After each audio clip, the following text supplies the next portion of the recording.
Mes frères bien-aimés, alors que dimanche prochain nous allons fêter la solennité du Christ, roi de l'univers, pour clôturer l'année liturgique et en commencer une nouvelle avec le temps de l'Avent qui nous amènera à Noël et ainsi de suite, les lectures nous préparent au dernier avènement de notre Seigneur Jésus dans sa gloire. C'est ce qu'on appelle aussi la fin des temps ou la fin du monde tel que nous le connaissons. Alors ici, mes frères, on n'est pas dans un film apocalyptique. Remercions le bon Dieu de nous avoir donné les saintes Écritures qui nous éclairent. Je pense à tous ceux qui n'ont pas notre foi et je me mets à leur place.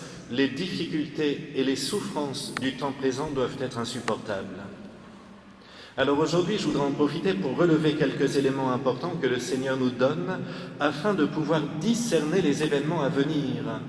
Pourquoi est-il si important de discerner? Tout d'abord pour mieux préparer son cœur. Car parfois, il faut un peu nous pousser, nous faire un petit peu peur pour avancer, comme un enfant d'ailleurs.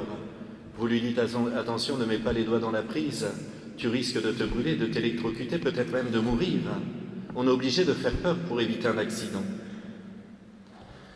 Deuxièmement, cela permet aussi peut-être de se détacher de certaines réalités qui prennent trop de place dans nos vies, qui étouffent nos cœurs, et Jésus nous pousse à nous libérer, à nous convertir. Et enfin, celui qui est éclairé a le devoir d'essayer d'éclairer son prochain et de ne pas le laisser dans les ténèbres. Le thème de la fin des temps, ou plutôt du dernier avènement du Seigneur, a toujours fait partie de la vie de l'Église et même de la liturgie. Regardez après la prière du Notre Père, le prêtre dit « Rassure-nous devant les épreuves en cette vie où nous espérons le bonheur que tu promets et l'avènement de Jésus-Christ notre Sauveur. Nous voulons qu'il revienne. » Alors mes frères bien-aimés, je vais essayer d'être assez succinct, ce qui est très difficile avec ce sujet, et sincèrement, si on reprenait tous les passages bibliques sur ce sujet, on serait encore là ce soir à l'adoration. Alors je sais que vous seriez heureux, mais quand même je vais essayer de faire assez court. Le Seigneur ne veut pas que nous soyons inquiets sur ce sujet. Il veut au contraire que notre cœur soit prêt, et donc dans la paix. Quand on est prêt à quelque chose, on est dans la paix. Si j'ai bien étudié pour un examen, eh bien, je suis prêt au moment de passer devant l'examinateur, mon cœur est en paix.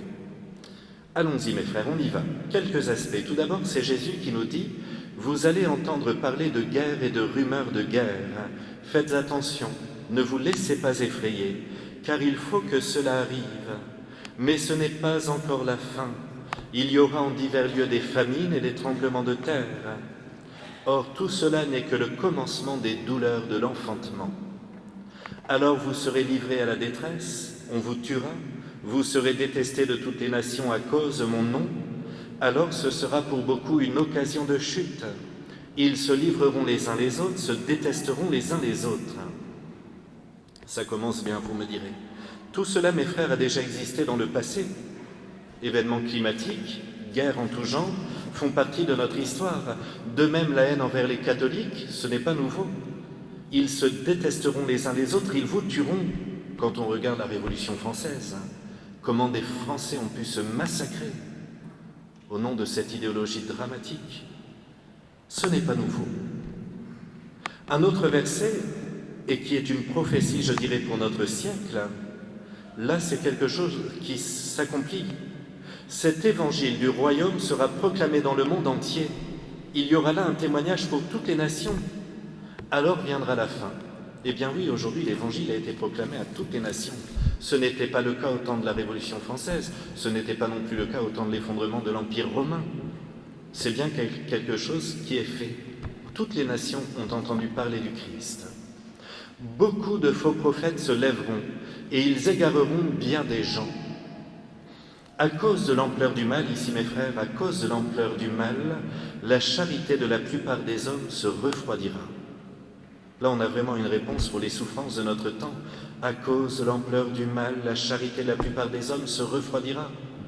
C'est le cœur du cœur de notre foi, mes frères. Si nous restons attachés en Jésus, si nous voulons honorer le cœur immaculé de Marie, il faut que notre charité ne s'éteigne pas malgré le marasme sociétal.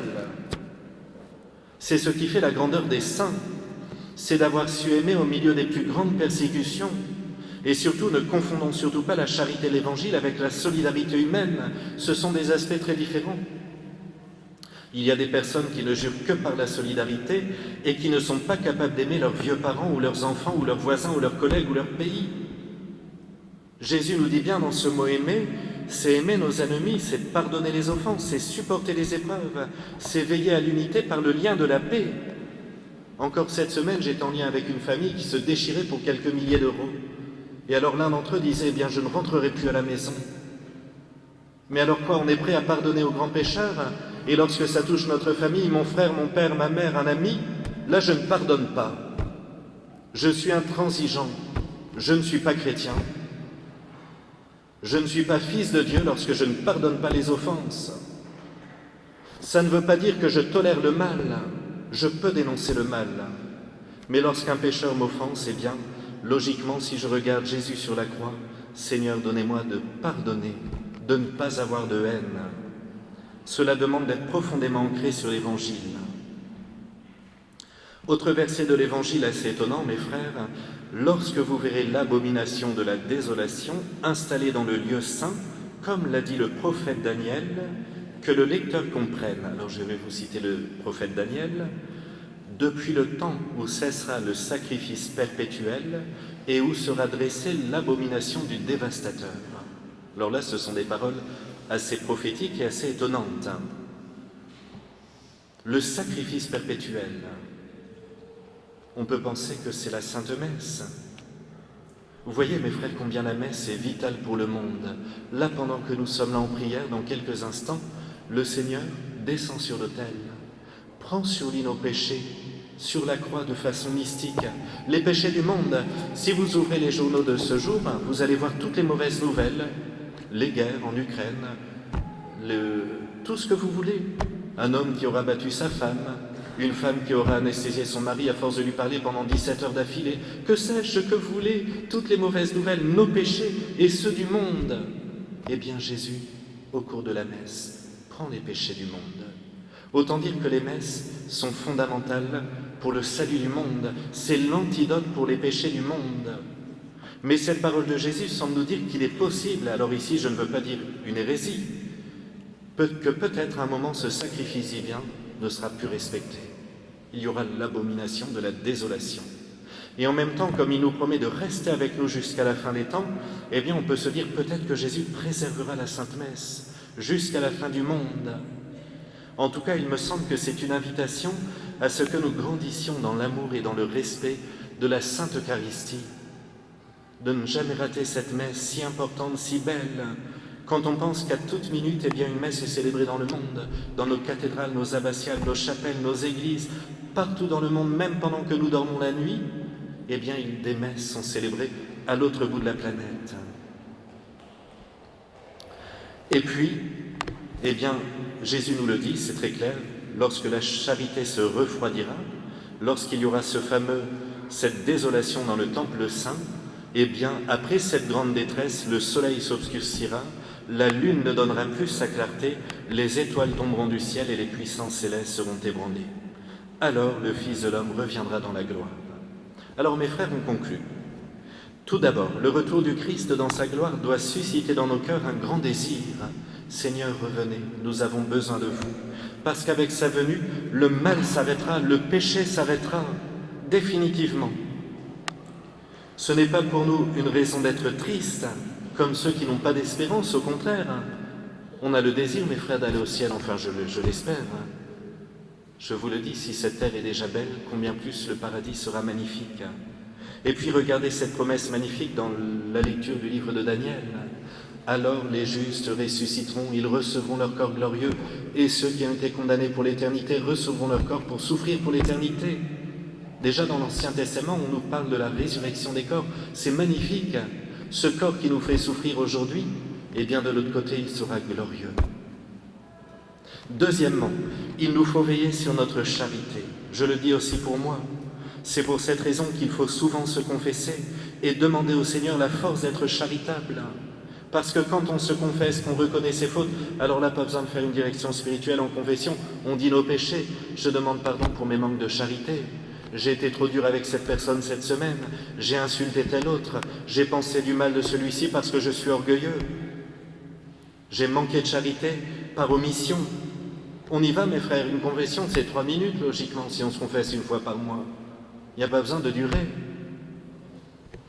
J'en profite pour faire de la publicité. Très bien. Troisièmement, il nous faut veiller sur le trésor de la messe comme sur nos pupilles. Sans la messe, mes frères, la foi disparaîtra. Sans la messe, nous perdons la foi. Ça n'est pas à la maison avec la petite bougie allumée, à prier tous les soirs. C'est magnifique, il faut le faire. Il faut prier tous les jours. Mais la messe est ce qui me donne la vie du Christ en moi. C'est un trésor, le plus beau des trésors. Quand l'Église l'aura compris, eh bien, la société ira mieux. Enfin, mes frères, devant le mal-être croissant de notre temps, il ne faut pas s'inquiéter si notre état psychologique en prend un coup. Ce n'est pas parce que parfois nous nous sentons déséquilibrés dans ce monde que pour autant la sainteté n'est pas à notre porte. Pour citer d'ailleurs un théologien, peut-être ceux que l'on nomme rapidement les fous sont capables d'une profondeur et d'une finesse spirituelle que devraient leur envier beaucoup de bien-portants. Chacun de nous, mes frères, nous avons reçu des talents, des grâces, des capacités, des dons, et indépendamment de nos épreuves, de nos points faibles, le Seigneur nous invite à grandir dans la perfection de la charité, c'est-à-dire aimer le bon Dieu de tout son cœur et aimer son prochain. Peu importe, mes frères, si nous sommes dans un certain mal-être, c'est normal vu l'état des choses. Une fois encore, le Seigneur nous regarde de ses yeux profonds. J'aime beaucoup d'ailleurs cette belle statue du Sacré-Cœur. Il est magnifique. Il nous regarde, il nous invite à grandir dans notre vie spirituelle, à lui faire confiance, à vivre et non pas à survivre. Il ne nous invite pas ici-bas à une victoire retentissante, mais il nous veut au paradis. Alors c'est un beau pèlerinage que le nôtre, mes frères bien-aimés. Et enfin, je conclus, promis. Vous voyez, le Seigneur ne nous abandonne pas, il nous a donné deux réalités spirituelles pour nous aider dans ces derniers temps. D'abord, c'est le prophète Daniel qui le dit encore, en ce temps-là se lèvera Michel, Saint Michel Archange, qui se bat pour nous, jour et nuit. Nous ne le voyons pas, lui il combat contre les démons, il essaie de nous protéger, de nous sortir de ce marasme. Et puis, depuis 150 ans, eh bien Jésus nous a envoyé Marie. Elle n'a cessé d'apparaître. Elle n'a cessé de dire « Mais allez mes enfants, priez, ne doutez pas de la présence de mon Fils, il vous aide, il est avec vous. » Et Marie nous a demandé 2 choses. Vous voyez, c'est facile, c'est ce que j'aime avec le bon Dieu et la Sainte Vierge.